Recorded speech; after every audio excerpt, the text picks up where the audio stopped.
companies are seizing the opportunity to sell more bonds as rates march higher and the economy slows. European borrowers raised the most debt in over a year as another policy rate hit a 15-year peak, while U.S. borrowers piled in after regional banks found their feet. And last week's spree is expected to extend as companies exit earnings blackouts, spurred to move fast before recession bites. We will continue to see more of the same as we head towards the end of June, assuming the market remains supportive, said Marco Baldini, global head of investment in grade syndicate at Barclays PLAC. Funding conditions have eased since the height of financial sector volatility in March, with U.S. new issue concessions and average yields dropping. Strong secondary performance from the most recent batch of bonds bodes well for the streak to continue. Another $30 billion in U.S. high-grade bond issuance is expected next week, in line with the prior 5-day period. Blue-chip U.S. companies are forecast to raise $135 billion in the May, which tends to be a busy month, up from about $70 billion last month. The strong issuance we've seen this week is a response to corporates globally exiting their blackout restrictions around earnings and into an improving rate environment while having passing some key economic data, said James Conioff, HSBC Holdings Plex head of corporate and structured debt capital markets syndicate for Europe. High-grade issuers are having to time deals with care to avoid a minefield of economic data, particularly on inflation.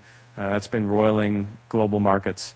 Windows to sell, new got slammed shut as fast as they open, while good days to fund quickly become crowded, forcing some to wait.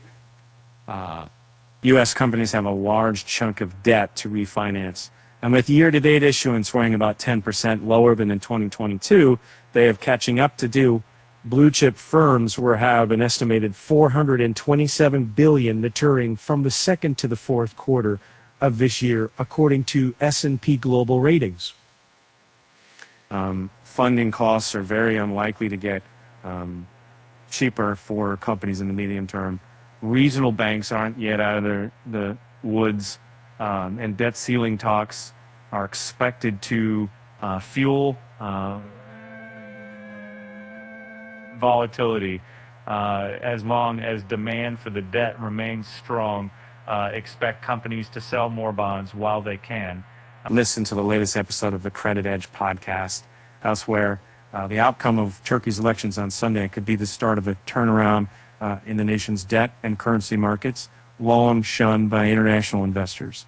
An election victory by the opposition and restoration of market-friendly policies could fuel a rally in both Turkish debt and broader emerging market indexes.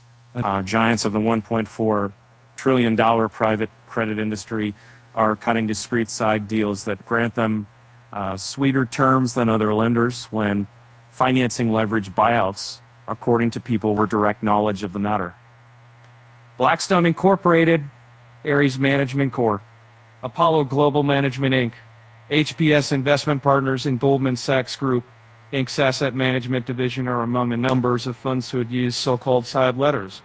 Europe's $300 billion collateralized loan obligation market is grinding to a halt amid a sharp drop in M&A. Fewer companies and buyout firms are doing big deals, and that means less demand for the leveraged loans that finance them. That's a big problem for CLOs, which repackage loans and sell them on. And so-called Chapter 22 filings in the U.S. industry slang for repeat bankruptcies are piling up at the fastest rate since the Great Recession, according to bankruptcy data. The trend is both a sign of how fragile the economy has become and a failure of the bankruptcy system, considered among the best in the world. Chinese junk dollar bonds are falling in their longest losing streak since July, and average prices have hit a 5-month low as new data showing signs of weakness in the property market crushed investor optimism about a recovery. Honda Group is in talks with then major Chinese banks on a loan relief, a sign that the company faces a liquidity challenge. The news sent yuan is expected in Triumph Fall scene and tends to push the dollar bonds as well as the broader high-yield property bond market tumbling.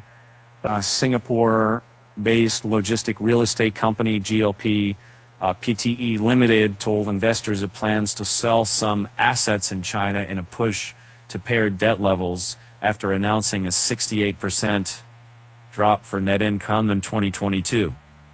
The company's investment grade status could be at risk if there's a lack of progress for the